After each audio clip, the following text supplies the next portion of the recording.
If you can't access certain websites in Safari, that means that the browser has some restrictions enabled in the settings, which are blocking those websites, and that is why you can't open them.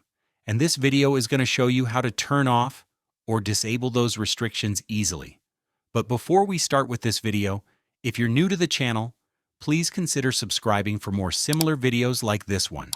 The first step is to exit Safari and open the settings page on your phone, after which you'll want to scroll a little bit and find this screen time option. They'll prompt you to enter your screen time password, so just do that, and we can go ahead and customize some things here. In order to disable the Safari restrictions, I'll tap on Content and Privacy Restrictions. After that, let's go to App Store, Media, Web, and Games.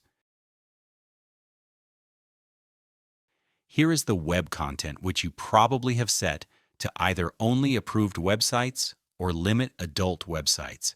You'll set this to unrestricted, which will then allow you to visit any website in the Safari browser, and it will essentially turn off that restriction. If you found this video useful, then consider subscribing to the channel for more similar videos like this one, and I will see you in the next one.